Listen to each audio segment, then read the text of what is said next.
Welcome, ladies and gentlemen, to a new episode of the X Bottom, Season 5, Episode 39. I am your host, Alejandro. With me is my fellow luminary. Oh, hey everybody. I'm dressed like a normal member of society today. Yes, you gotta, in your usual time, they usually get to work from home on Thursdays. hmm This time, they drag Yeah, you y'all back. don't get to see it, but I got the slacks on. I'm Yep, all blurred because yeah, apparently YouTube hates it. Look at that. yep, there you I go. got blue slacks. I got the The brown brown shoes. Look at shoes. that thing. Yeah, a very like well put together Paul, that Paul basically. Whereas me, Yeah. I'm with a black shirt, my black Adidas sweatpants. I'm like as sporty as it's Hey, chill if as you like. could get away with it, Mhm. rock it. Oh yes, I mean like. Is the beauty of being self-employed sometimes. Like you get to choose how you like do that. But welcome back. Well, after also 2 weeks. And it's time for like a slightly tighter episode where we're just gonna be talking about games that we've been playing to catch up because you just want to talk about those games. Oh So yeah. no need for more depressing headlines because the world is already too depressing by itself. So After uh all, we're here to escape, aren't exactly, we? exactly. After we've been escaping ourselves through to play a lot of these games. So Ain't that right? enough dilly-dally, shilly-shally, because this is the X Button podcast, Escapes Gaming podcast that posts every Fridays from 10 a.m. onwards, God willing. Available on the YouTube channel Escape Gaming as well as most audio services around the world, Apple Podcast, Spotify, and the like. You can find links in the RSS feed at tinyurl.com/escape gaming. If you enjoy our show, give us a like and subscribe. So our gameplay focus podcast begins, Paul, with the you catching us up on your thoughts on Ninja Gaiden 4 because last time that you were here, Yeah, let we me tell you something, big dog. yeah. Yeah, last Because time you were here, we had just gotten the code because we received the early thank you to Xbox and their PR partners for giving it to us via Season Gaming, and obviously because we account share, we were able to play Yeah, it. we'll say And 2025 has been a much better year for us actually yeah, getting actually things getting that we request yeah. as opposed to last year. Mhm. Go ahead, you can finish your thought there before I jump in. And then I got to review it and I got to stream I posted my review. I got to talk about that last week with Rick, and I also got to stream a couple hours of the game up until chapter 8, the new game plus basically, so I could kind of like showcase like what a fully decked out character could be, and then I got to showcase the challenge mode that gives you access to the later character. For you, like we also ended up buying it on PS5 because we were playing it on Xbox, and I folded. oh yeah, we folded because of something very specific that we're not gonna mention, but that helped fuel us in a way. Mhm. But now, what do you think of Ninja Gaiden 4? I said my thoughts before, So so I kind of want to hear. it's a lot to come into as the resident character action game aficionado that Mhm. has the unique black hole of not really playing Ninja Gaiden games. Yeah, That sounds like yes, we do exist, I kind of know. a statement. And I feel like I shouldn't be allowed to be the resident character action game guy. To be fair, those camps existed that way because Ninja Gaiden was the Xbox series and Right. Devil May Cry was the PS2 series. True. So, And I had chosen when I looked at the two of them, I was like, ripped ninja guy or edgy boy with white hair and a red jacket. I'm going to take that latter option. And I exactly. didn't look back for many, many years until just recently. Let me tell you, man, the people chatting and yapping online are insane, talking about this being the worst character action game of the genre.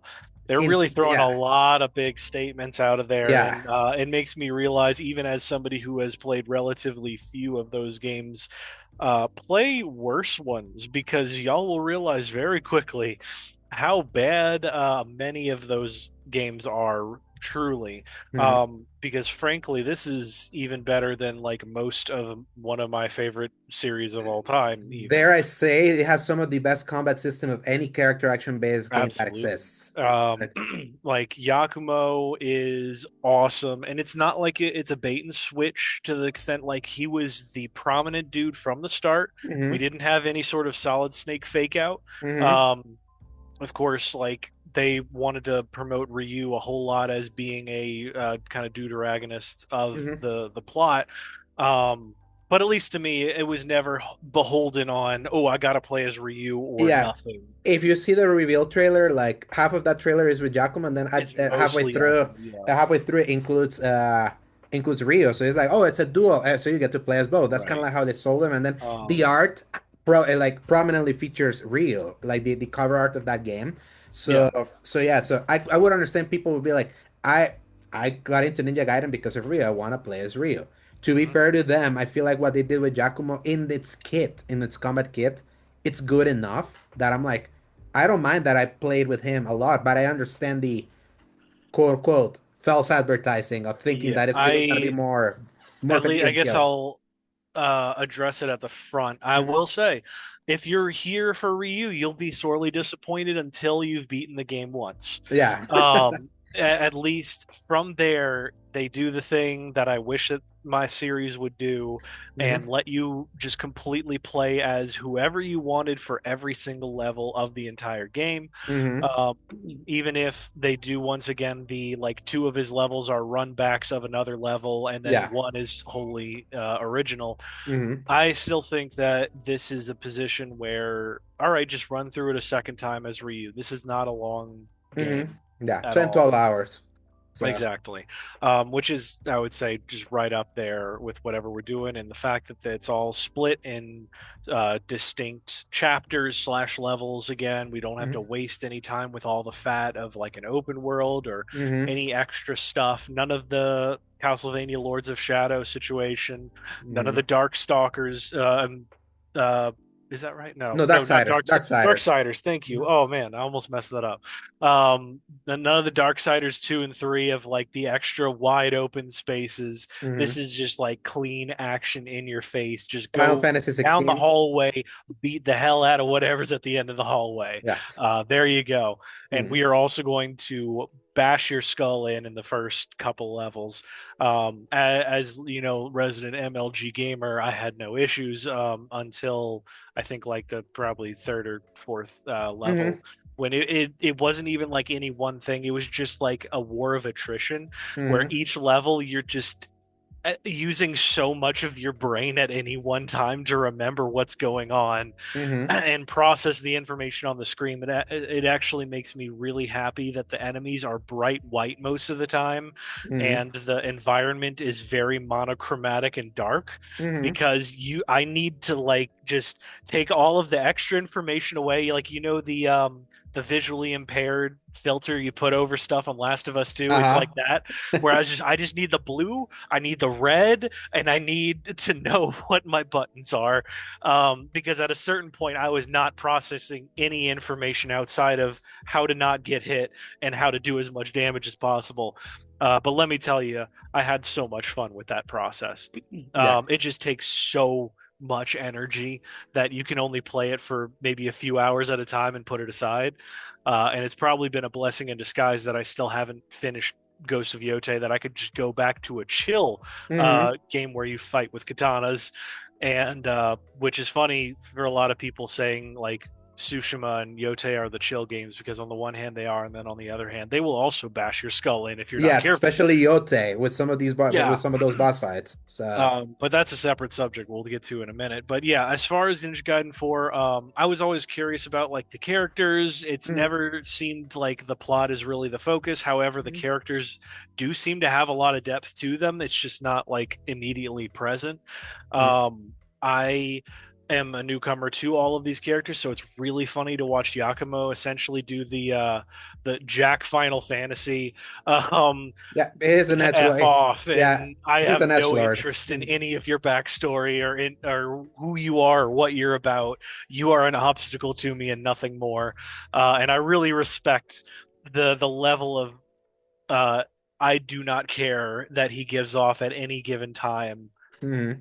But he's never rude to like any of the characters that are actually kind and helpful to him. It's and like Sione and the other dude that's uh, kind of wearing the trench coat. yeah, That's yeah, got the yeah. dog. His like mentor. It's I really like seeing just the tiniest bit of character from any of those. He's not just like edgy for everybody. He clearly has people he cares about and will speak kindly to, or like he speaks to his mentor with like, "Yeah, what's up? How's it going, man? Like we're Mhm. peers essentially." and then everybody else is like, I hate you. I do not care about you. um, which is very funny. And the energy everybody comes in with, like the voice acting and stuff, is very funny. Sayori, I think, Hmm. is the new girls. I love her immediately. She was just like, "Yeah, you're here to kill me, and I'm gonna flip this entire situation on you." I know. Yeah. I'm Um, gonna make you a simp. yeah, exactly. Like, oh man, it's very funny to watch play out in real time. But also, like, the mythology and lore seems really cool, Hmm. and it makes me want to find out like what happened in past games, how much of what we're dealing with in four is from a past game. Um, Very vaguely. It's like just the yeah, general broad sense of the Dark Dragon was a thing in previous games. Ryu took care of the Dark Dragon, so right. it's like a cycle thing that Dark Dragon comes back, he takes care of it. So it's And like he's it, essentially the avatar of weapons. mhm. He's like, gonna kill you again. All right, let's do it. Yeah. But So yeah, yeah, go ahead. I like that they kind of did that because it's been 13 years since It has really. Since Ninja Gaiden 3, and Ninja Gaiden 3 is like a low, like a absolute low point of that series. It's like a think about it, it's like the first game, Ninja Gaiden Black was like a 10 out of 10 like character action based game. The second game was like a 9, 8.5 kind of like. The third game was like a 3. Like like its original version scored a 3 out of 10 at IGN, just to kind of give you an idea of the absolute fall of grace that that franchise kind of like suffered because that third game was the first one not made by the creator Tomonobu Itagaki. He left Team Ninja over some creative differences and all that. So like that was made by a separate team that didn't really understand what Ninja Gaiden was meant to be. They tried to fix it with Razor's Edge, which is actually the version that you can play now on the Master Collection if you get it. You know, it like the 1, 2, and 3 can be played. There's Sigma versions basically, Right. which is like the final release, like the later releases of those games, can be played in a Let me modern tell you, console. the weird additions of this game Yeah, blew my mind. yeah. There's so many. How, Yeah, let's how see, different each one had black first, and Sigma and after. then Sigma, and then two was Sigma, and then black. Mhm. Two, they were all very different in what they added and fixed. And no, and that's the thing because Um, it was original release, Black, Sigma. So it was three versions of the first game. right, Then there was original two, right, which I have on backwards compatibility. Sigma that came to PS3, and then then three, and then Ninja Gaiden 2 Black that came out this year. right, right, And then three, its original horrible release and its decent second. Like it made it a good game. The second, like, the Razor's Edge, made it a good game, restored brutality and speed and things like that. But it's still not like it wasn't Ninja Gaiden at its best. But that was like the last stage that Ninja Gaiden got, and then Team Ninja went down the Neo route, and Neo exploded from them. right.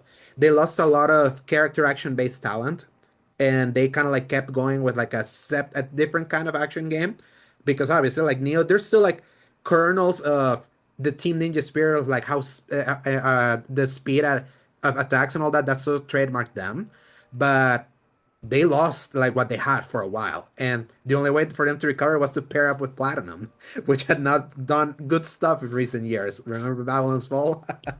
Hmm. So yeah, it's been but it's like a to me it's like a considering like its vague nature how it started. I'm kind of glad that this is kind of like a game that I could be like, hey, are you interested in Ninja Gaiden and you want to see like what a game that mixes Team Ninja's expertise with Platinum's style and speed and ferocity and balance that thing where And it's fast. yeah, it's super My fast. goodness. Yeah, it's like it's faster than Ninja Gaiden has ever been, Mm. but it hasn't lost the essence of Ninja Gaiden, where it's like you can button mash your way out of this. No, you can't. Like unless you're playing on easy. But even then, it's like it's like there's the strategy of like Ninja Gaiden's always like even more so than Devil May Cry because the way you do combos in Devil May Cry is about styling enemies, juggling with the guns and things like that, and you have to do this weird thing because Which you you didn't. surely can do. Mhm, I've noticed, like, juggling in this is more like mhm, a breather for mhm, you, because they'll allow you to juggle quite a few enemies, enemy types, that is, outside of like the really heavy ones, because that's like your reward mhm, for getting them in the air and off the ground, essentially. mhm. And that's like, well, they can't damage you now, you just keep doing damage and give yourself a second Yeah. before you have to.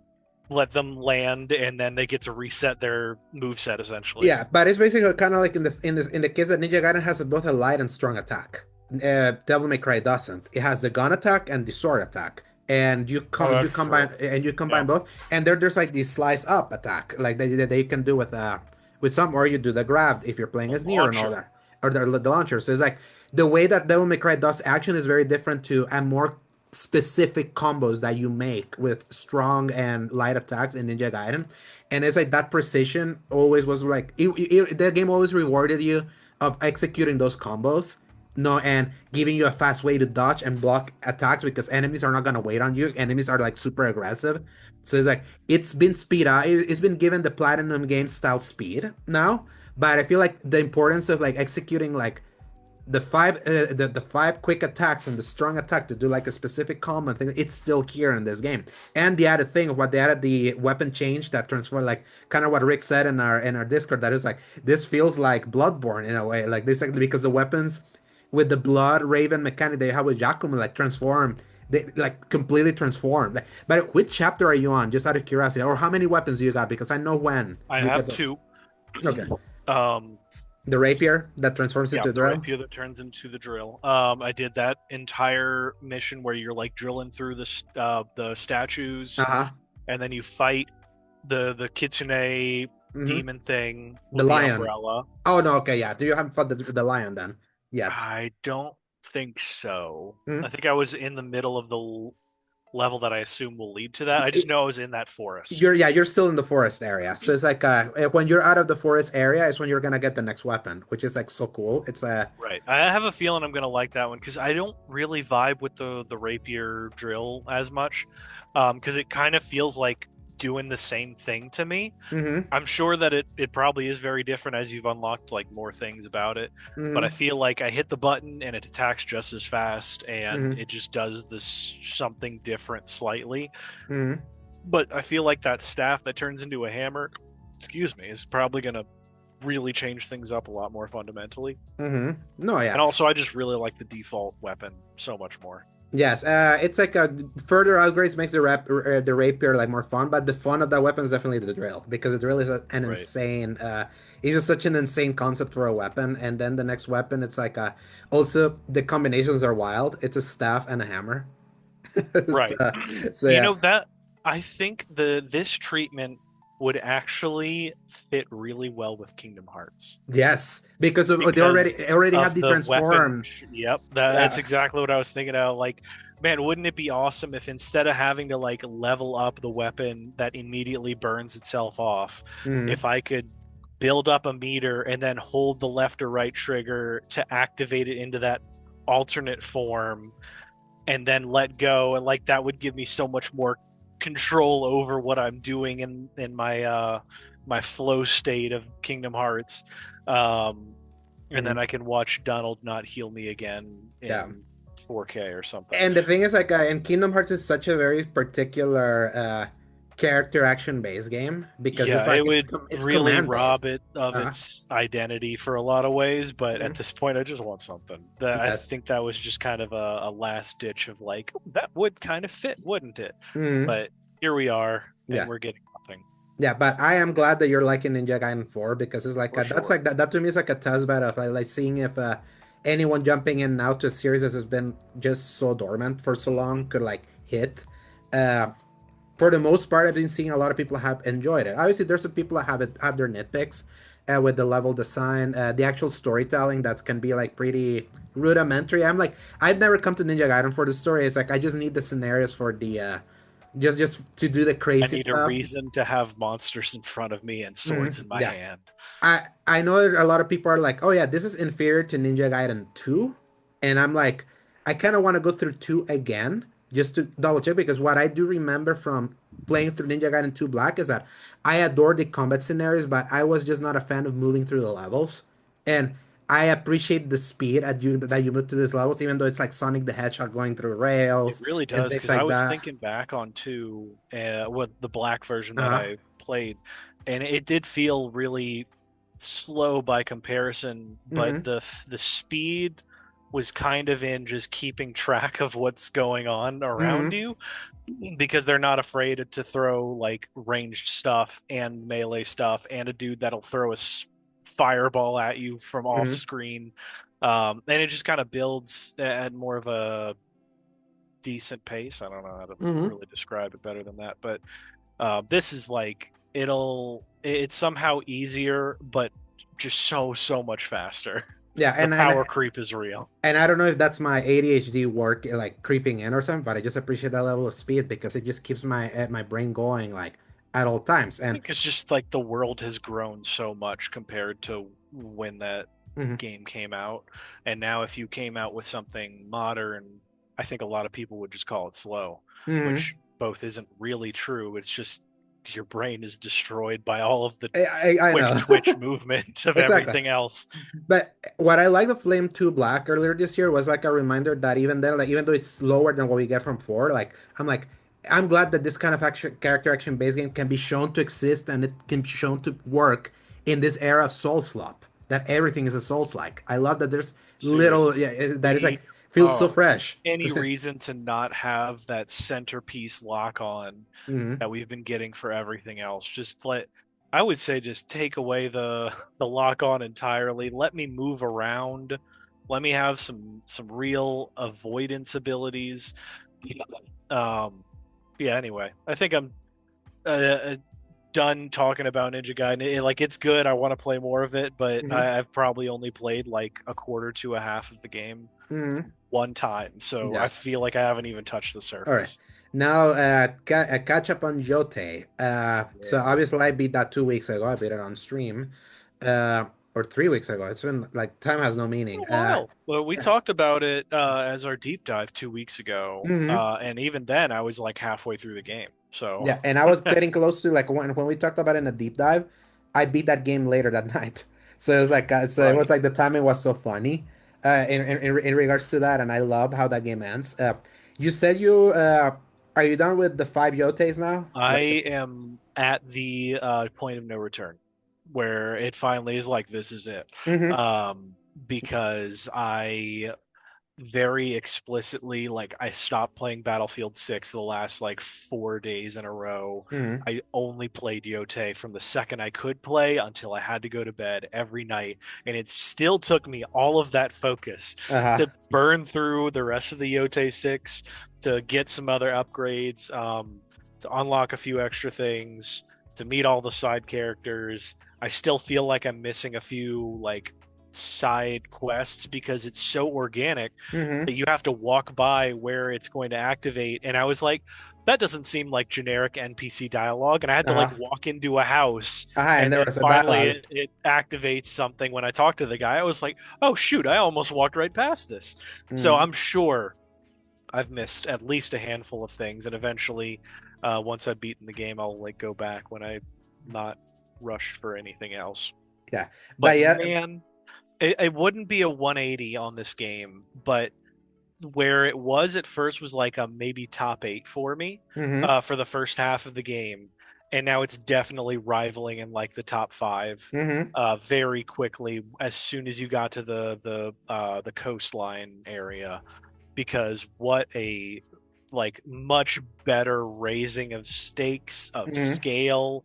It's like, all right, we've gotten these characters that are part of the wolf pack, and they're kind of helping you sometimes, and some of them are like maybe friends, maybe potential enemies. You got definitely got some issues with a few of them, and now it's like, all right, we've kind of moved past that. Now we're gonna meet extra people, and that's going to just completely throw down the dynamic of everything that you've planned for.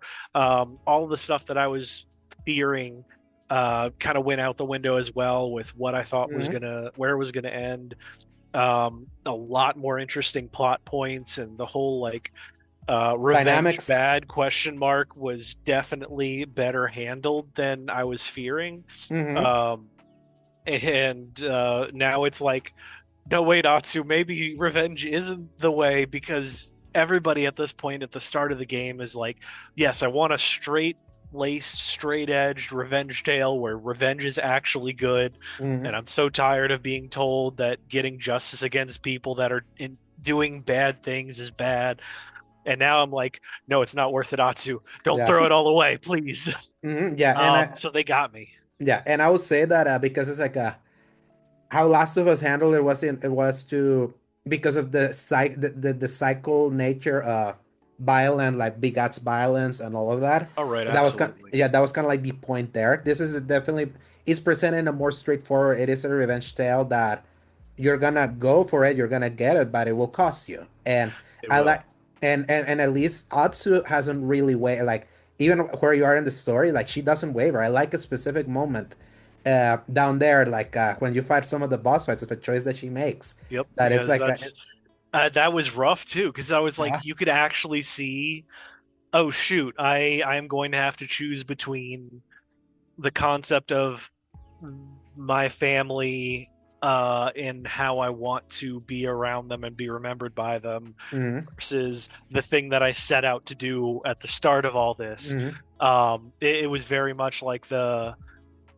of course, we keep comparing it to The Last of Us because that's like the other Sony first party game that focuses a lot on revenge. But mhm, I think if I wanted to continue that comparison line, I think The Last of Us 2 could have benefited from like leaving Dinah as the mhm, like as an active member of that, mhm, where if she was still there, kind of like pulling you away from it to like mhm, remind you and the audience of what she's going to give up in this process mhm, really brings it home. And you're kind of given that exact same focus now where it's like somebody you really care about is in danger right now. Are you going to potentially sacrifice that person to mhm, get the revenge that you wanted?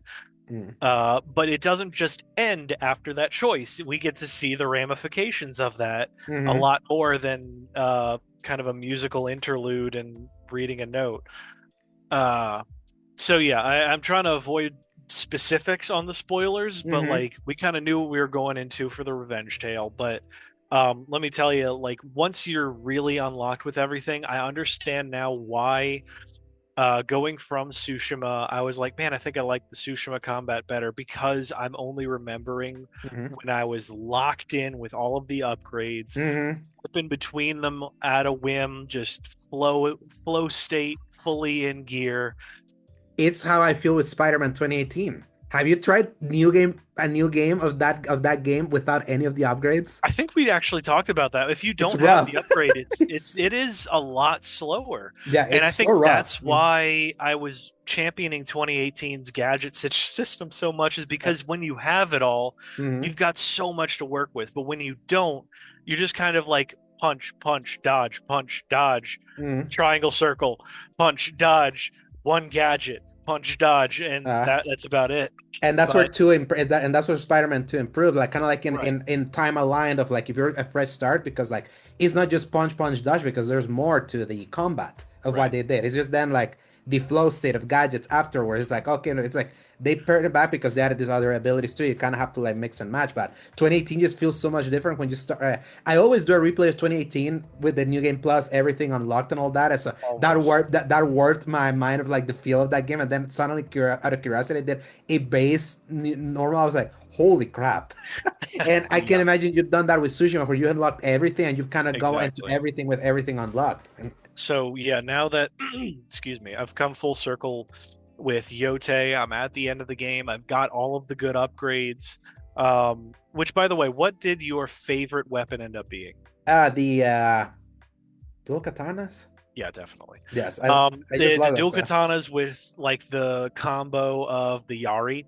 Hmm. I really Those are my like the two. spear flow of that because I feel like I was able to handle so many enemies that weren't my ideal matchup with those two Hmm. much better than just about anything else.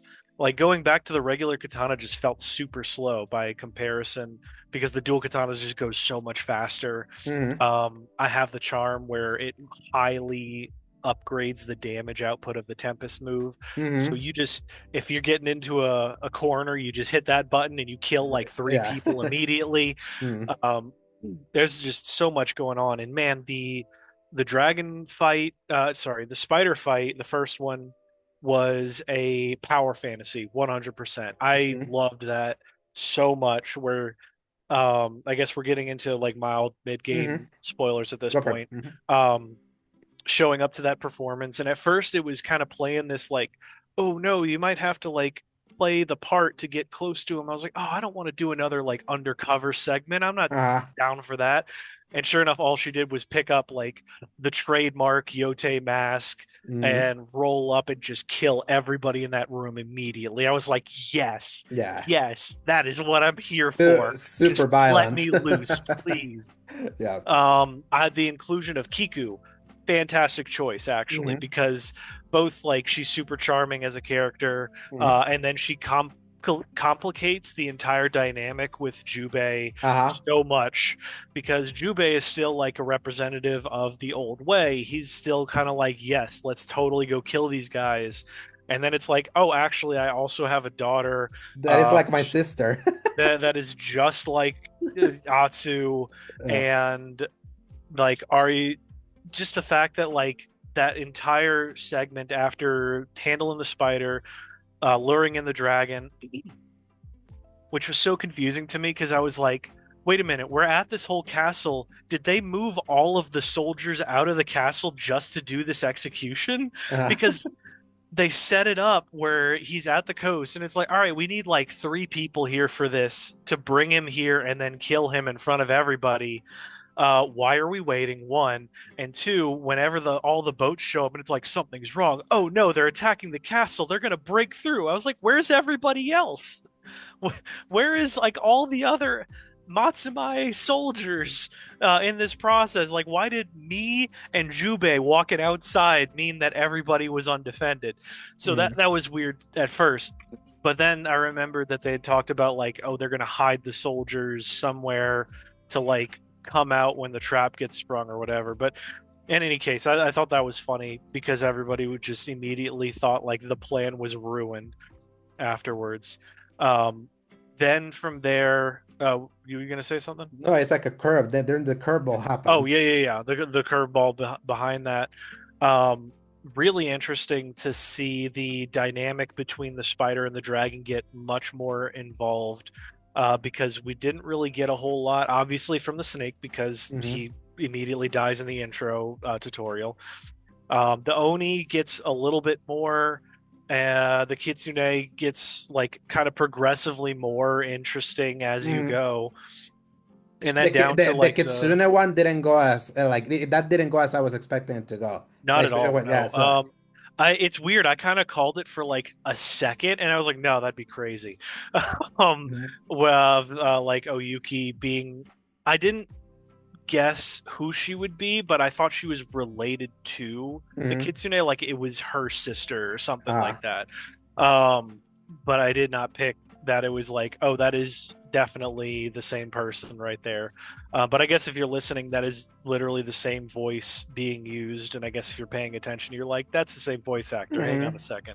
Yeah. Um, but it like complicates it even further, which I loved. I love that Oyuki and Jubei hate each other at Mhm. first for like most of the game for that very reason. Because the character Um, dynamics are just more fun in Yote. it's Like just so that. much more. Like they Mhm. all are interconnected so much more beyond what you would think. And even down to like Hanbei coming back from like the first portion of the game where I forgot about him, thought he was obsolete at this point, and then she shows back up for some sage wisdom, and I was like, "Oh shoot, Hanbei's back, cool!" Like Mhm. they really tried to keep everybody relevant pretty much the whole time, and now even the dynamic between the spider, the dragon, and Saito being like his two sons, one of them is very clearly The the favorite. favorite, Mhm. and the other one is just waiting for that opportunity, but also the desperation that he was having to like really prove himself.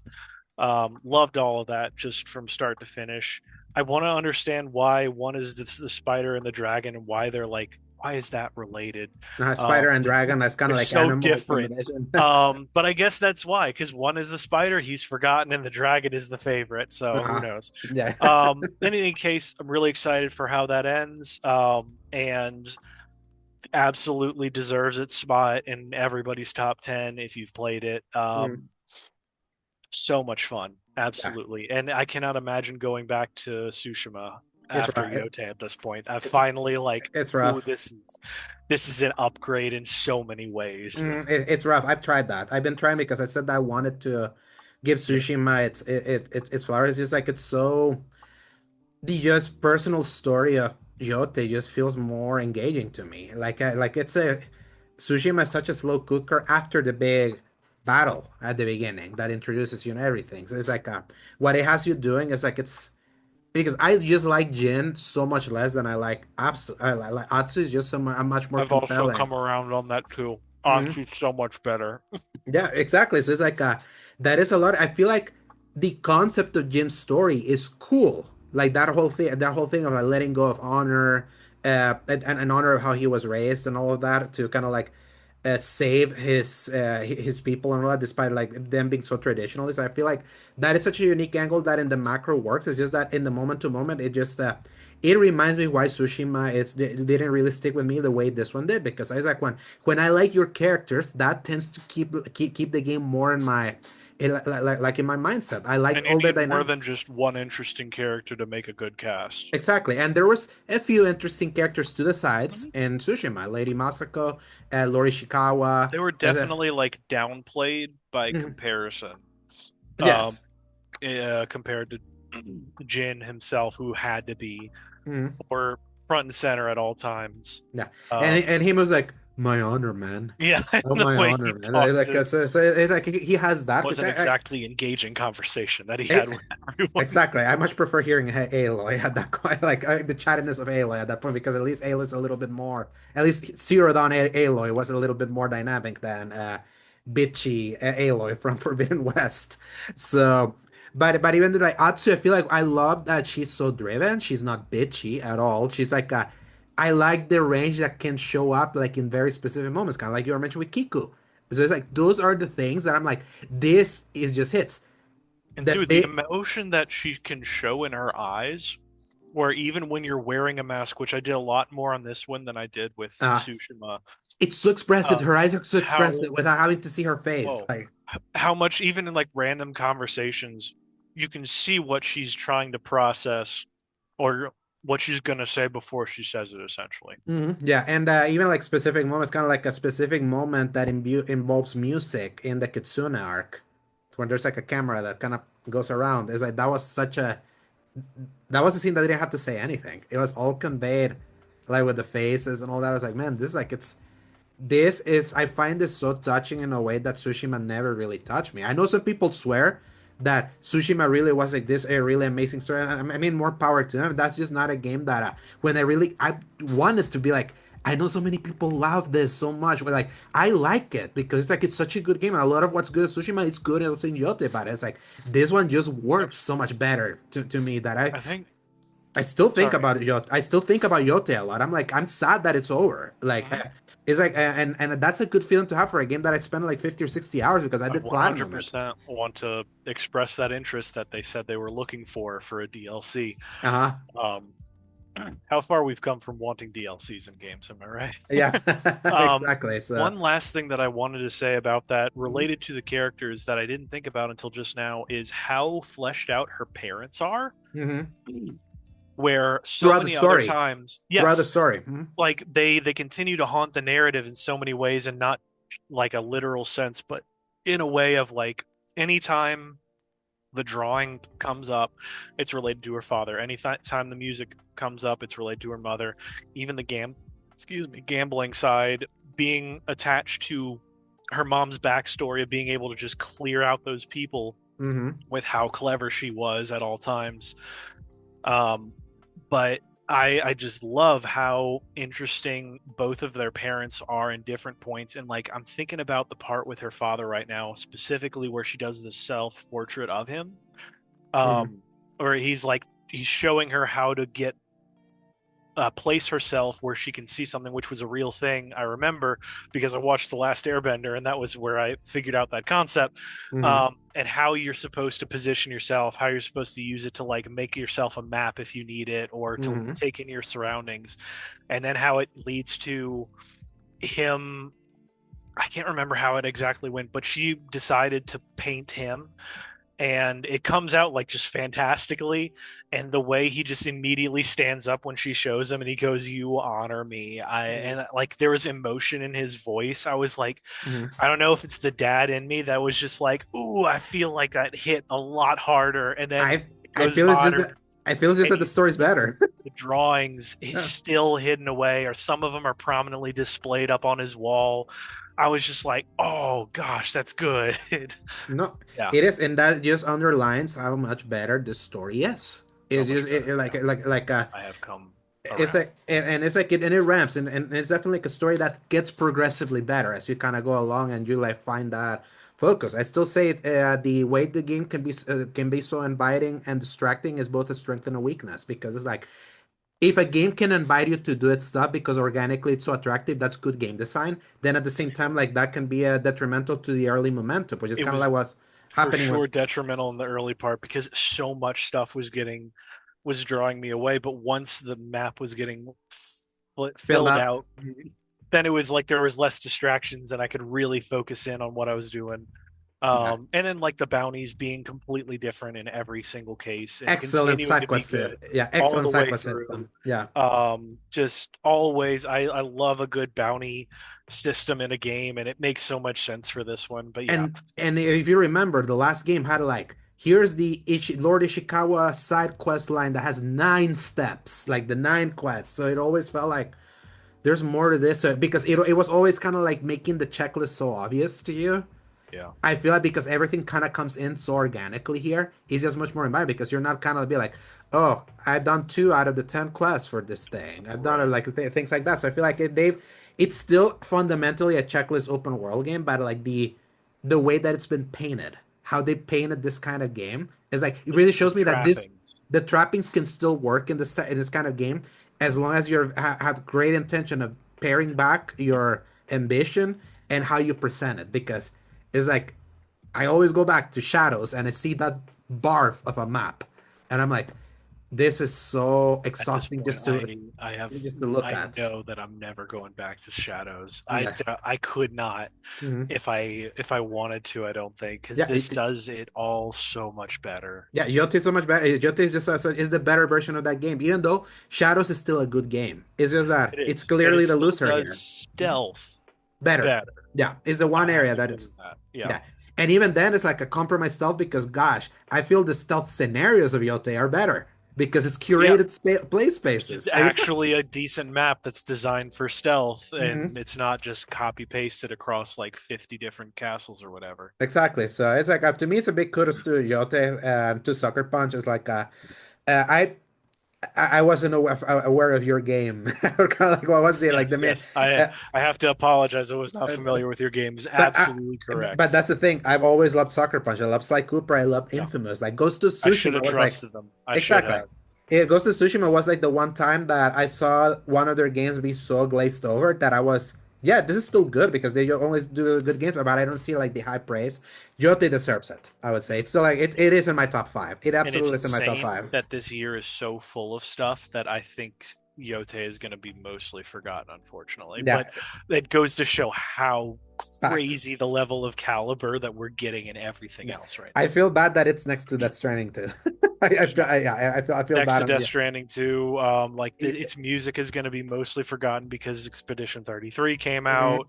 mhm. It's so unfair Uh, that most people will not acknowledge it just because something else that you never see in like 15 years finally came out all of a sudden. Pretty much. So, Paul, give me your thoughts on Absalom because I've downloaded Yeah, that. I only played this at I SGF. I haven't played the full retail version. I kind of want to literally hear from you. only played about like 15 minutes of it, so Mhm. I'm not going to talk too long on it. It's an interesting concept. I Mhm. love the fact that it's like a 2D beat 'em up that's kind of like got just enough of that roguelike concept. Mhm. But it does the Hades style of it's all canon, Mhm. because you are like the members of this group that kind of has this like a Gaia style Mother Nature figure that is like you have to get her to the final castle or whatever, and every effort you make is just getting you a little closer to do that essentially. Mhm. Um, I really like the simplistic style of it, of just mash square. You get some triangle moves. You have Hmm. a recharging R2, and a couple of things here and there. I think you can interact with weapons to like pick up a hand axe and then throw it later on. You have like a bomb move. Of course, every little zone that you get through, you get a passive ability that you get to use. It's like, oh, your dash sets your footsteps on fire, or your heavy attack sets people on fire. And it's always a choice between the two of those, and then you just kind of go through. But I think a lot of the fun is playing with another person, and unlocking all of them. You only get two characters at the start out of the four that you eventually will be able to choose from. And each one, you have like a lot of different passive abilities that will eventually unlock. And it just seemed like just enough depth that I was like, okay, I cannot touch this, or I will not give it its fair shot. Um, but just, I love how detailed and gorgeously drawn and animated everything is. And I hope that it continues to do well, even though it'll mostly be forgotten, unfortunately, just like we talked about with Yote. Yeah, this was gonna be a game that it's gonna. I can see it be like something that I stream. I'm building kind of like the repertoire, kind of like I have Chronos locked and loaded for to play it sometime within this next week because I'm like even with Halloween gonna be Yeah. finished soon is gonna like I'm still gonna play a few. Like I'll finally play Alien Isolation soon on stream. That's gonna be a Oh, all that's right. yeah that's gonna be Oh boy, a you were in for a storm, let me tell you. Oh yeah, I know for sure. So, but before I say anything, like your final thing, because I we played this together. I think you played more than me because I think you went in a few more times because Not we did as one much match. as you would think either, Uh, though. Our creators tech demo. So, Yeah, so they called it the Server Slam, and that was the first one I was able to play. I wasn't mhm, privy to the the last other one. beta or Mhm, the alpha that they put behind closed doors. But let me tell you, I've been digesting as much about this game as I physically have been capable of doing, because something about it grabbed my attention from the start, and I could not mhm, put my finger on it. And as I've played through, there's something real special about it that I'm like mhm, getting closer to putting my finger on. But obviously, I'm not going to be able to play 1.0 until later tonight. mhm, So all that is to say, it is a game that is somehow so specifically niche, while also having one very specific thing that is going to please both the hardcore extraction shooter fans and the very casual fans. mhm. Um, and I think the best way somebody described it was, it is The Last of Us, but Joel didn't die. Because your character You're looting runs and around. plays exactly like Joel from The Last of Us. And I did not connect that until they said it, and I went, "Oh no, it makes perfect sense." Because Mhm. like the shooting and the movement, like you're kind of lumbering, but it's just right. And let me, You're searching yeah, cabinets you're and things like searching that. through stuff. It's literally just that. But the real the two things that I had mentioned, I want to make sure I don't bury the lead too much. One is that you are not forced or even mostly encouraged to fight people. If you don't like that, there is so much in this game where the threat of running into a player or a team is always there, but you are, it's almost like a punishment, because there's Mhm, so many tools for you to either avoid that, get through what you're doing. Every single quest is tied to scavenging or hunting the arc robots or getting into a place to avoid them. None of it is related to PvP at all. That's mhm, very specifically crafted by the devs. It was one of the things that I learned when I was trying to research. And then the other side of it is that you do not lose all of your gear that you keep at your stash mhm. when you die. You only lose what is on you, and even then, you have a safe pouch that gets bigger with each different backpack that you bring in. And in fact, it is very highly recommended that you voluntarily wipe your character every once in a while, almost like the prestige system in Call of Duty, or Mhm. the, I forget what they called it in Payday, but essentially Yeah, I like don't that, remember. where you give up all of your actual tactile stuff, all of your real upgrades, all of your weaponry for a huge boost in XP gain Mm-hmm. speed. So like each time you do it, it gets faster to get back to that point. You get um, a bunch of skill points that like it transfers all of the high value stuff into a certain amount of currency essentially, that you not currency, skill points that you Mm-hmm. can then immediately dump back into your character. So the higher the value stuff, the more incentivized you are to give it all up so that you can get something out of it. You get just like in Helldivers, you can unlock the premium currency by just playing the game and doing challenges, which lets you do the cosmetics and anything like that. And the proximity chat, the fact that you Mm-hmm. can just talk to people. If you're in the middle of a firefight and you're like, "Hey, buddy," like if you like Fallout plays said it funny is like if your Mm-hmm. charisma stat is high enough, you can kind of turn the tables on any situation that you are in. And I feel like that is super funny and special in a game like this, especially right after Bungie was very famously saying, "No, there's no proximity chat in this game," for Marathon as the direct competition to this one. The fact that the game itself, I think, is like 20 gigs on your Mm-hmm. hard drive. It looks as gorgeous as it is. It runs amazing on old hardware that's even from like 7, 8 years old for PC people, which means it's just not going to drain your resources all that much compared to your Warzone 200 gigabyte, whatever. And just how gorgeous it sounds, it feels, and it looks. It's just everything is dialed in to a such a perfect little amount that you can go through and do with the goal of any one thing. Either like I'm going to go hunt players, I'm going to go hunt the robots, I'm just going to go take some stuff and leave. Literally, like the one match that you and I were able to play together, we Mm-hmm. went in, we kind of avoided a confrontation with a robot. We picked Yeah. some stuff up, we left. We were like, man, wasn't Yeah. that fun? Yeah. That was crazy.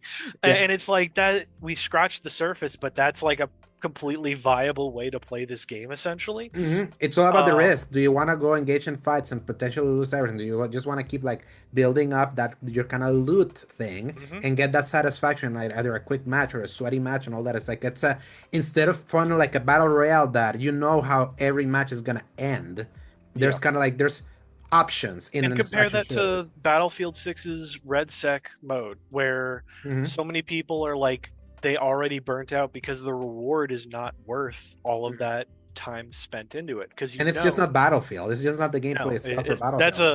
that is admittedly a completely different issue that they would have to deal with for us to discuss. But um, for any other battle royale game, the goal is always the combat in the end. You're being forced and funneled into this thing to kill each other, like your hunt showdowns and stuff. There's a single hmm bounty or maybe two bounties and you have to kill whoever has it. You take it. You can technically extract, you don't get nearly any of the stuff that you need, but for hmm this one it's the biggest XP gains I think are time spent inside of the match itself, and the amount of things that you're able to take with you of like high value essentially. You in fact don't even get as much XP from killing or downing players as you do downing the robots. hmm So it's like it is so heavily incentivized: work together or avoid confrontation. Your goal is to get in and to get out. But there's, just like with Helldivers 2, that tension of you are in here, it doesn't end when you beat the thing, you have to also escape. And that's that. Assassin's Creed Unity had it right Yeah. so long ago, and nobody has been learning the lesson until I feel the last few years, where half the fun is getting in, sure, but the hmm other half of the fun is getting out, because you can either screw yourself over, you have a hell of a time getting out of there, or hmm you prepped right and you did the thing and now you get to slip out the way you came, or even worse, you have to make a new route on the fly, and that's where you get emergent gameplay, you get all the crazy stuff that's going on. So like that's the crazy thing that I'm really seeing the most about this. Not even the fact that it's just got so much interesting with the gameplay. I'm sure that's going to be really fun. Hmm. It just feels like the gameplay loop of it is so perfectly lined up that I think that it's really got something special going on for it. I Uh, fear for Marathon, especially because of the way that this thing yeah, is blowing up. Because there's something I just saw someone, Nick Calandra from Second Win, he just kind of like underlined it, retweeting Paul Tassi showing like how many players were playing it in the morning still. That it was yep. like on Steam, it was already at Not even 190,000. coming off work. Exactly. So it's like, and I saw that you replied to him. This is a 40, like at base, this is a $40 multiplayer game. Right now, I feel like, are we getting to the point where people have finally gotten tired of free to play multiplayer like slop of like the only way for your multiplayer to like succeed is that it has to be free in everything. Everyone has to kind of get in and things like that. Like there's it's kind of, you know how pendulums always swing. Maybe now people are kind of realizing it's like sometimes like when you play a free game, it just gets in all the kind of like Because it the has all the earmarks of like the scummy practices mm-hmm, that you really don't like. So I think a lot of people are okay with paying a small upfront fee by comparison mm-hmm, if they know that none of that is there. And like that's the thing. If you like something and you like a group, mm-hmm, you want to pay for it. You want to mm-hmm, support them. You are looking for ways. I know when I was playing through my Helldivers, I was like, I will gladly throw $10 to them mm-hmm. because I love what I'm getting out of it Yeah. so much. And that's a And perfect example. Is like look how yeah, big that game was, and it was like it was at the right price. It had the right momentum. Obviously, it was not a competitive game. It was a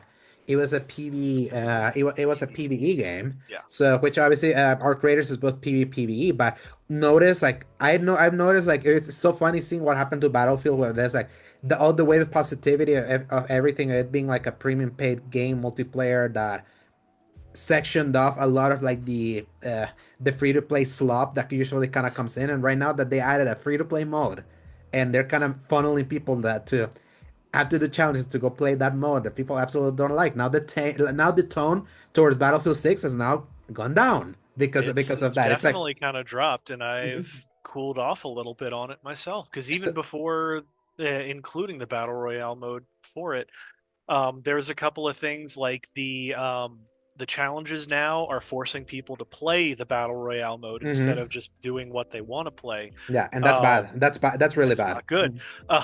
There's a few other aspects of it with the dialing in of the map is a little rough.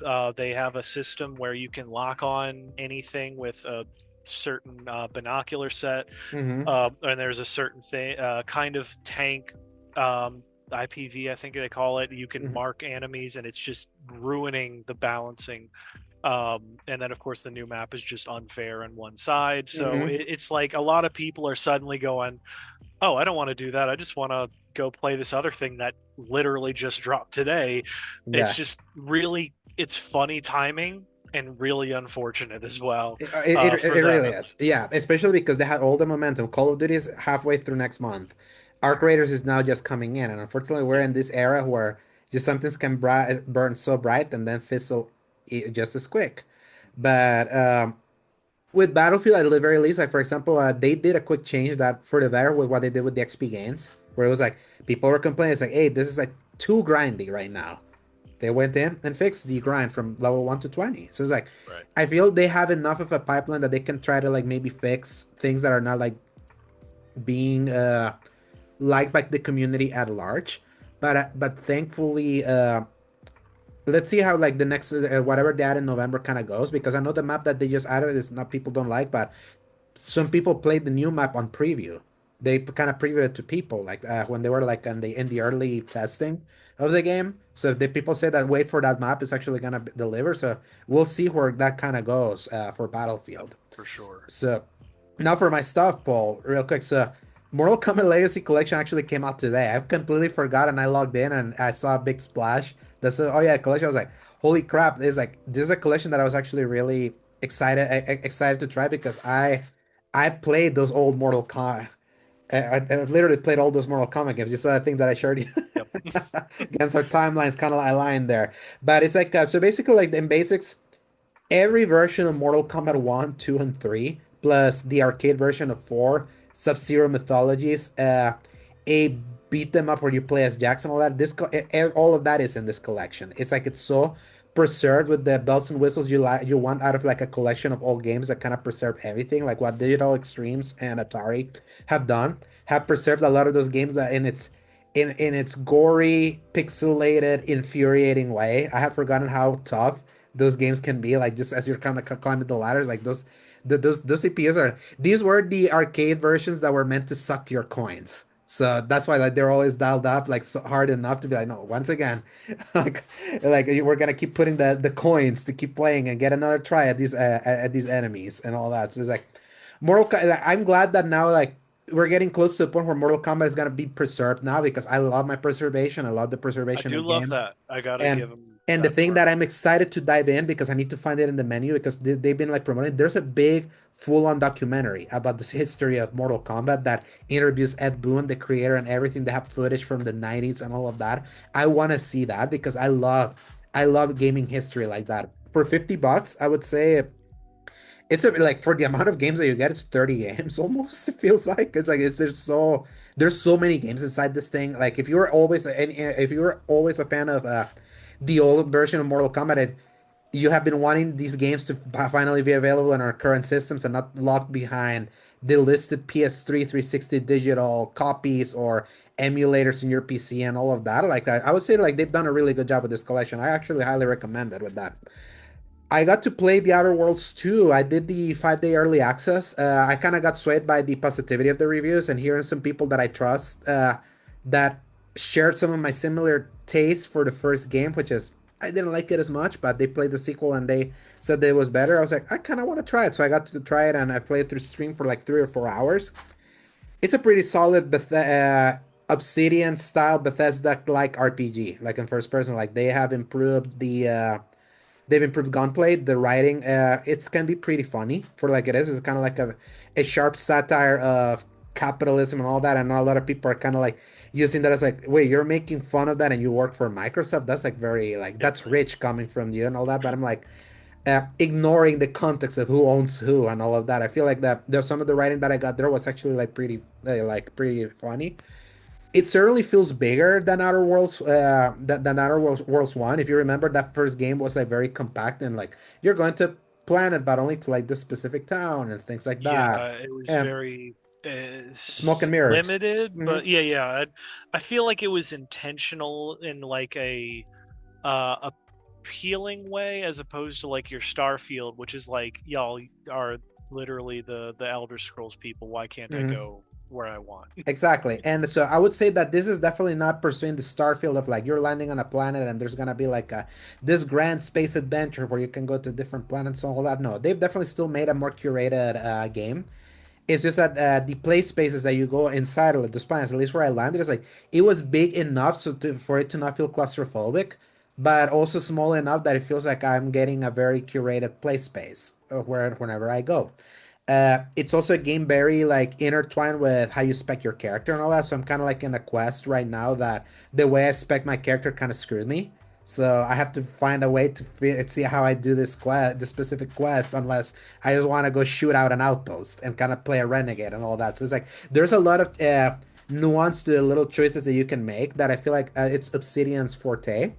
And they made a really good one of these. Obviously, because I only played 3 or 4 hours, I cannot quite give much of a verdict. And because I was reviewing Dragon Quest 1 and 2 HD 2 the remake, I needed to kind of like lock in and get that review done. But it's Outer Worlds 2 is definitely a game that I'm not gonna stream because this is the kind of game that I feel I want to immerse myself more. And the way I play these games, as you can kind of see if you go back to watch my BOD, it's like I'm so meticulous and I'm scouring everything and think of everything. And unless I have a chatty chat, then we can kind of like go back and forth. And then it's the same. It's like I don't think it's a fun one to like really portray that way, but I definitely want to give it more of a try because I like it enough to kind of play more of it. I don't know how, and it actually I'm fine enough with our version on Xbox. I looked at the Digital Foundry and it's solid on both on Series S and X. So if you're curious, Paul, definitely go give it a whirl over there. I'm Now, curious, but I don't think enough that I want to stop what Stop you have. playing the like four games that I have. Exactly. That's that right now where it's like so like this could be like a fun whenever you run out of things to do with the current games that you have. And we have 2 months of almost nothing, like of interest of like what I know you like that I like too. So it's like a catch up's coming soon. This is gonna be a great game for you to eventually catch up if you kind of want to at least know Okay, stuff. glad to hear it. It's another solid offering for Xbox. Again, like Xbox has been swimming in the low eights for a while. I would say from the recent offerings, Ninja Gaiden 4, which they published but didn't make, but they did publish, is my favorite of them. But that's because I'm a character action based guy. But for like the first person, knowing that it's tighter, when I look at my options of the Western RPGs of 2025, Outer Worlds, KCD 2, and Oblivion. I'm a sci-fi guy. I hear this is tight. If I'm gonna like dedicate time to one of these, it's gonna be the space game. So that's gonna it's why I did beat Starfield, Yep. like, and why I beat also Fallout 4. It's like something like that. Like my preference in style can be the thing that pushes me in like in specific directions.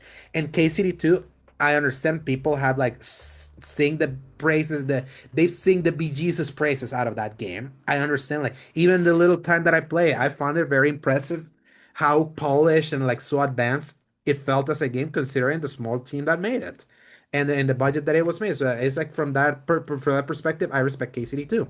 The fact that it's a grounded, like medieval type kind of game is like, I'm sorry, that's boring to me.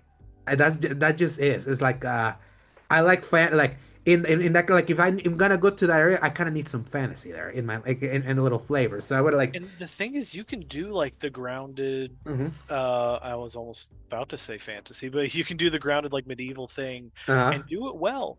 But Mhm. it's you got to work creatively, I think.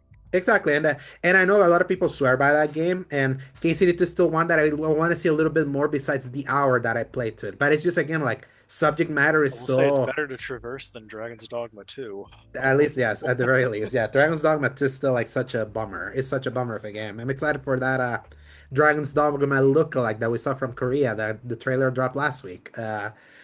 But all of my time, like all of my gameplay time, has been like dominated when outside of streams where I've been playing horror games and other stuff and trying games. Like the last 2 weeks of my life have been Dragon Quest 1 and 2 HD 2D remakes. So obviously, like for people that remember, I reviewed Dragon Quest 3 HD 2D remake last year.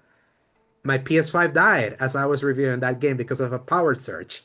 So I returned to the scene of the crime a year after to continue the Erdrick trilogy, the early era of Dragon Quest. So obviously, like to be upfront, I knew of Dragon Quest. I played a little bit of 8. I played some of 11, but I I wouldn't consider myself a Dragon Quest fan.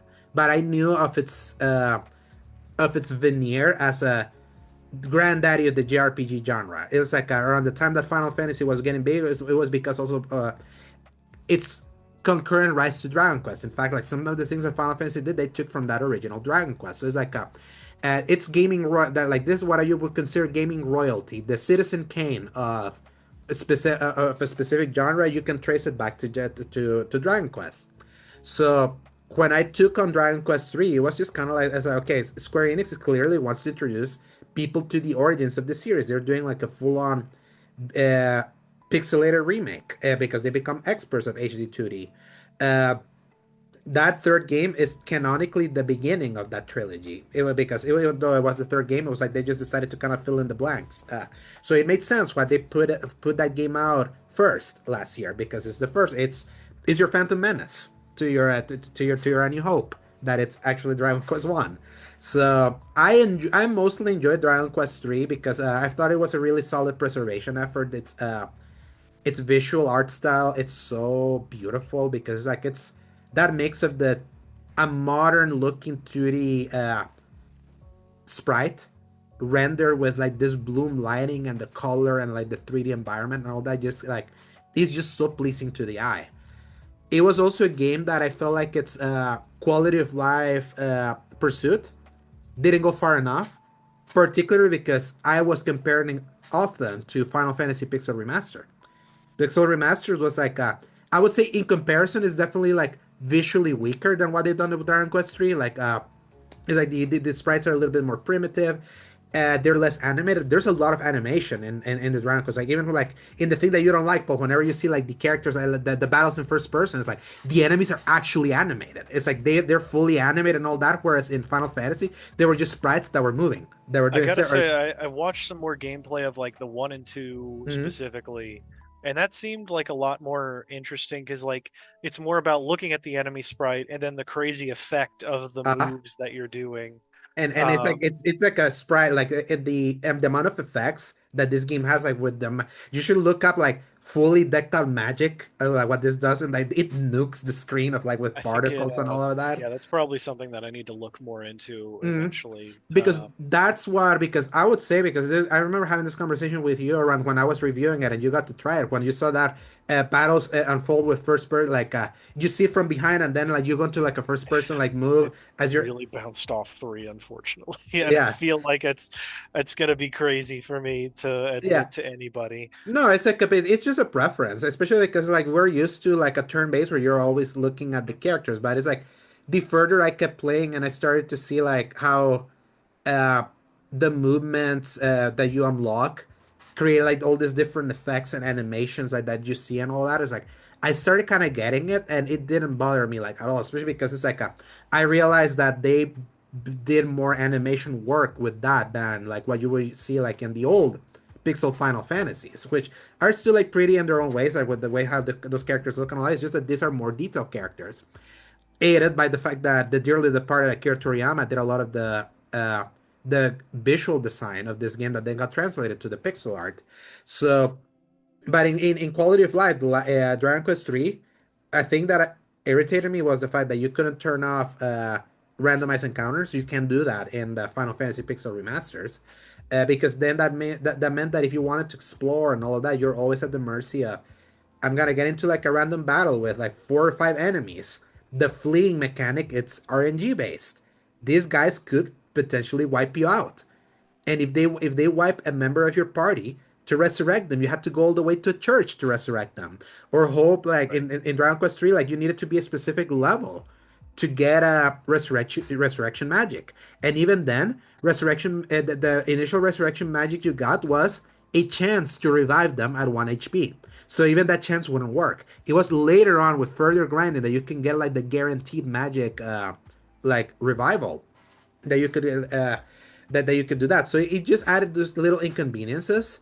So that to me was was a problem that if I didn't know the quality of life done in a similar companion piece that was Final Fantasy, I probably wouldn't be. I would have still been irritated, but I'm like, would it have hurt you to do this? Especially if what you want is for people to see this. And then there was the thing where they had the easy mode was basically a god mode. So it had difficulty. So if you put it at Draki quest, was its difficulty is like, oh, you can die now. So if you want to experience the story, go ahead and all that. And I'm like, that's also not fun because it's like, where's the challenge? You're just kind of going through the motions here. Some of the quality of life has carried over from 1 and 2, like that I don't like, but they've added a few more things that I kind of appreciate. I heard you With say that it was a little bit more modernized. yes, the thing is that these games are way older. 1 and 2 are way older than even Dragon Quest 3, so they kind of like what the work they've done for this game actually has transformed what those games originally were because they were the primitive JRPGs. Uh, there's more story that these games are more simple that these are quintessential hero rises to save the world. That is kind of like the archetype of what you know that kind of story that is Dragon Quest. Like That you was their need this to have your big like subversions and deconstructions of everything. Like this ex- is where it came from, really. exactly and obviously 3 had a little bit more to it, but it was like it gave rise to like the context of where it starts with 1, which the first game is the one sole hero that's a descendant of this legendary hero that once vanquished evil generations prior, but his legend faded away.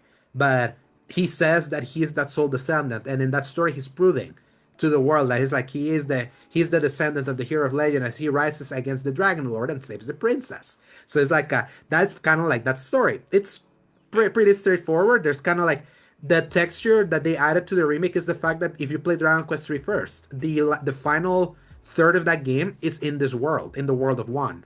Like you drop from your world into here. That's kind of like where you finish up the game.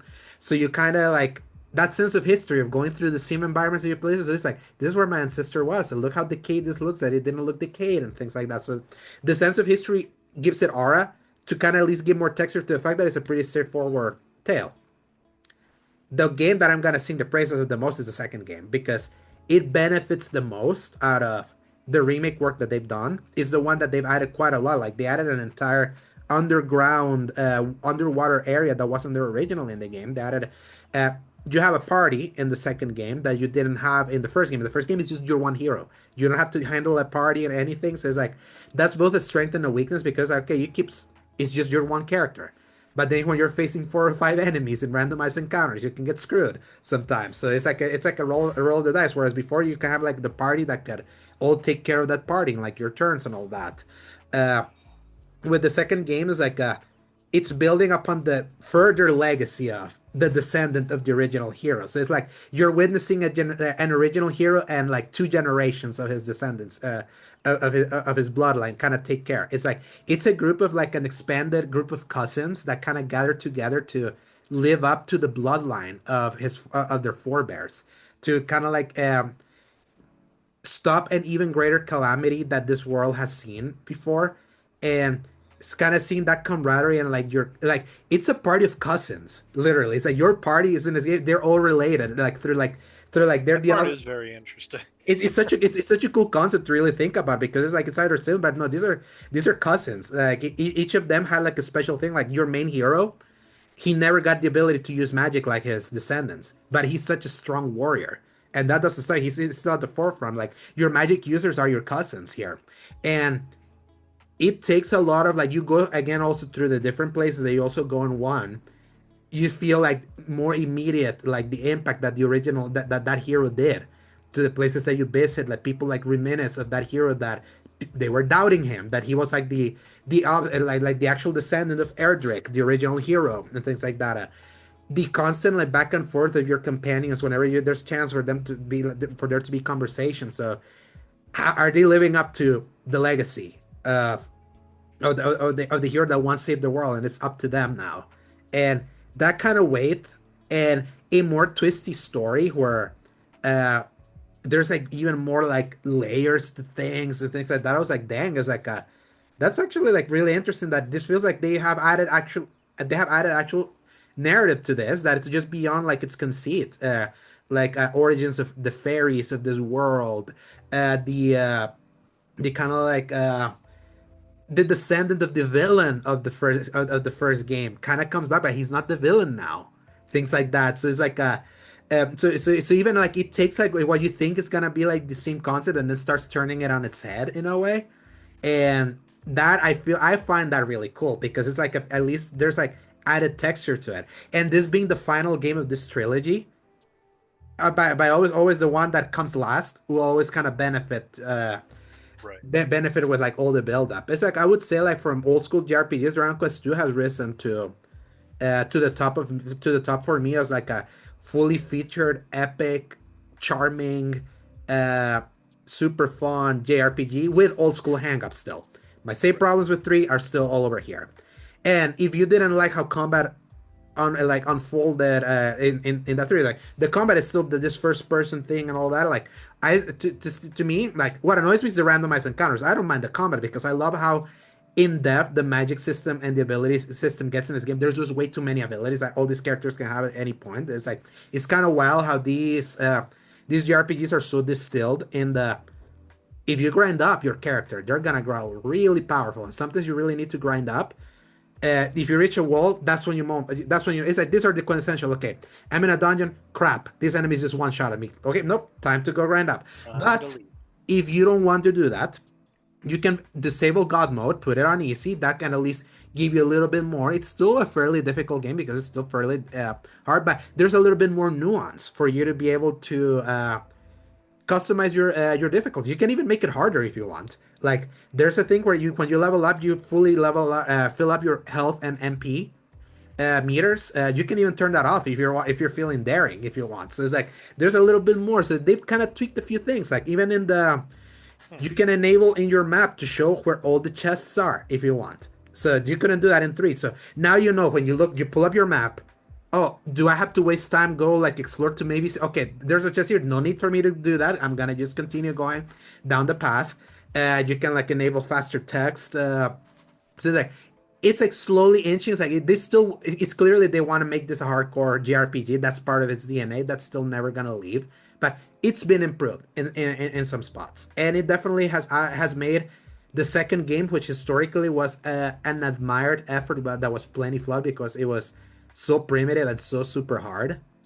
They've really kind of like if I feel like you're gonna see a lot of Dragon Quest 2 stands going forward after like what they've done with this remake. It's like it's actually really good. It's like it's that was worth the 2 week trudge of having to play two JRPGs in one for this review, I would say, because it can be also really. I'm jealous for the people that can take their leisurely good time playing this. This feels like a great game that they can play through all of November and December. It's two games in one, people, for the price of one. That's what's crazy. Yeah, it's like and it's like they're of great quality. They make great companion. I would highly recommend if you are curious, if you've ever been curious for the origins of the RPG genre, or in one of the early days of one of the more beloved popular JRPGs, like kind of like you remember when I showed you the sales figures of Dragon Quest, like this thing is huge. Like Dragon Quest is like legitimately a big series that I feel is not talked about as a big series like you would expect a game that has sold the amount of copies that it has It's just sold. amazing. Like half of the series just never came to us, Uh and yeah. that was just not a thing. But you go over to Japan and some of the other countries, and it's just Yeah. the thing. In Japan, Dragon Quest is like huge. Like last year's release of 3 was a phenomena. So much so that they couldn't even sell enough physical copies. They really wanted Dragon Quest 3. It was like like Dragon Quest was like a monument for Japan in such a way. Like, and it eventually, like the third game is when the Americas understood kind of like what Dragon Quest was. It's just that Final Fantasy just took a little bit more, was easier for people to kind of grasp than Dragon Quest. Dragon Quest is a little bit more traditional. They're great complements. And obviously, like Dragon Quest was a competitor to Final Fantasy because it was when Enix was its own company and made under Shanso, and then Square was just SquareSoft, and then they merged into Square Enix. So now they're like both series exist under the same umbrella. But I would say it was definitely worth the time. I gave it an eight. Kind of like I gave last year's game an eight. My thought process was the first game was a seven, the second game is a nine. Was the Yeah, middle. yeah, Yeah, it's right there in the middle. Yeah, exactly. perfect. So that's kind of like why I scored it that way because the first game can be they've done enough. It can be rough. It's worth playing. Play it on Draki difficulty if you want. Like just do it in business, so at least you can kind of see the story. But I would say the second game, the stories are connected enough. But can also stand on it. So it's kind of like what I told you that I feel like there is a New Hope quality to like. Oh, yeah, like the past is constantly referenced. So at least you would understand why something has weight.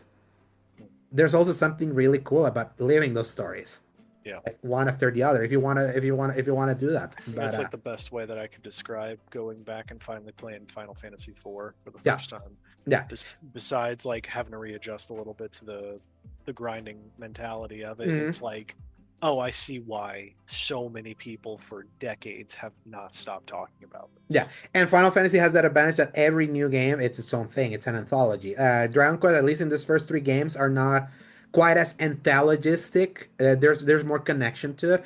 I'm curious with 4, 5, and 6 because obviously they already announced 7 that's coming in February, not in pixel remaster form, more of a chibi look. That is getting a full-on remake where they're cutting content from the original release. That was one of the earliest 100-hour JRPGs that existed. So they're like the big selling point. It's like, hey, we're tightening it up, people. Mm, So the Dragon Quest 2 was like a 50, like it can take between 50 or 70 hours. Like if you want to see that. Because it has an ending and there's also kind of like a real ending afterwards. So it's like so there's even more to that. I'm still kind of like huh. where so yeah, so it can be like really meaty. And apparently Dragon Quest does that a lot where you think you're finishing it, but then the game kind of like just Shoot, they feels there. freaking have the Castlevania situation where it's like, oh, you unlocked this, Uh, now keep playing for the rest. exactly. So it's like very meaty JRPGs. If you can get back into like the old school mentality, I feel like Square Enix, I admire it because it's like this proves to me that the Final Fantasy VII remake efforts and these kind of efforts can both coexist and be just as good in like their intent because it's like it at least preserves it, kind of keeps modern audiences as close to what the original version of these games could be, even though they're like way like much more elaborate. But it's like there's something about keeping the spirit of a sprite-based game, like what they're doing, that doesn't necessitate you having to go the full-on expensive 3D remake. And I feel for But Dragon Alejandro, it's pixel art. exactly pixel art, the greatest, the greatest visual star, the greatest visual art that can stand the test of time more than 3D. Always. Look at Final Fantasy VII to see what I mean of like 3D just eventually just like creaks at a certain to a certain point. But yeah, it's like you can go read my review. I'm gonna link it down there at a at the description below, and also you can go watch me play the first hour of both games over at my Twitch. I did a stream yesterday about it. It's the VOD is there. But at what, Alejandro? Twitch.tv/ the Slayer Giant. There it is. So, yeah, so now, Paul, because we said we were not gonna do headlines. Besides one, Halo is coming to PS5. This Yep, is a quick that's thing. true. We didn't Yeah, get to announce that. yeah. So that But we got announced last Friday. Big when last if episode. we will not be making any more comments about the existence of Halo or its current position or any sequels or whatever else is going on. Exactly. But It's just I the just, fact that it's coming. yeah, I just needed to make. I scoured. I was like, what was there of interest? I was like, oh, more layoffs and all that. Nah, just the Halo PS5 news is happening. It's the console war is over. Can't believe it exists. Really happy for it. Gonna play Halo on my PS5.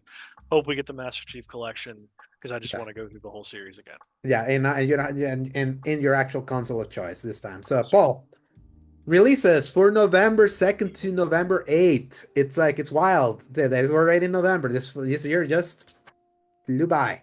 So Seriously. All right. So November 2nd to the 8th, we have 1000X Resists PlayStation 5, Xbox Series X and S on November 4th. Age of Empires 4 Anniversary Edition, PlayStation 5 on November 4th. Football Manager 26, PlayStation 5, Xbox Series X and S, and PC on November 4th. Let's Sing 2026, PlayStation 5, Xbox Series X and S, and Switch on November 4th. Master Lemon, The Quest for Iceland, PlayStation 5, Xbox Series X and S, Switch, and PC on November 4th. Satisfactory coming to consoles, PlayStation 5, Xbox Series X and S, PlayStation 4, and Xbox One. Biped 2, PlayStation 5, Xbox Series X and S, PlayStation 4, Xbox One, Switch, and PC on November 5th. Dead Static Drive, Xbox Series X and S, Xbox One, and PC on November 5th. Dinkum Switch, Dinkum on the Switch, November 5th. Hyrule Warriors Age of Imprisonment on November 2nd, Switch November to 6th. November 6th. Goodness. Pools on iOS November 6th. Siberia Remastered, PlayStation 5, Xbox Series X and S, and PC on November 6th. The Last Caretaker Early Access, PC on November 6th. Tiny Lands 2, Switch and PC on November 6th. Unbeatable at PlayStation 5, Xbox Series X and S, and PC on November 6th. Anima Gate of Memories 1 and 2 Remaster, PlayStation 5, Xbox Series X and S, and PC on November 7th. Thrasher on PC November 7th, and Void Train on Xbox Series X and S, and PC on November 7th. So many games there. The Thousand Times Resist game is the one that that was a big hit on the Switch last year. Finally For made it sure. over. Uh, and That's the best story for sure. Hyrule Um, Warriors, Age of yeah. Imprisonment. I'm very curious to hear how that I lands. have So, also heard really good things, obviously, because Satisfactory coming to consoles is a huge deal. mhm. Being a first-person like factory builder, essentially, Yes, get to zoom out and Travis stuff. reviewed this. Travis from Insane IGN that reviewed that's this. even capable of coming to consoles at this point. And then Mhm. Void Train, I've heard, is very good as well, but I only got a little glimpse of that. But yeah, so that is about it for us this time. You can Yeah. always find me at Twitter at Dork Mhm. of Art.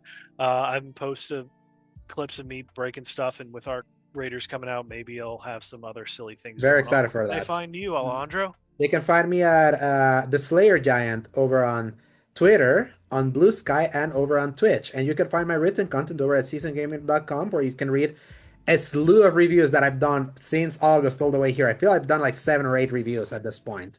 So, Paul, thank you for being here. We'll be back next week with Rick in Tau. Yes, Plus, indeed. as we begin like the wind down of the year, I'm trying to look at The week of the Game Awards would probably be the last week that I do the show this week, and then we'd take an extended break until the Probably sixth so. season. But see you in 2 weeks, Paul. Thank you Yes, everyone for indeed. tuning into this game focused episode of the X Button. We're experimenting on some stuff there, but besides that, enjoy the weekend. Halloween's tomorrow. Well, Halloween is the day that this posts. Enjoy Right. trick and treating and getting dressed. Hopefully, I'll see you over on my streams because I'm streaming every day this week and Press X. to play. Good night, everybody. Hasta la vista, baby.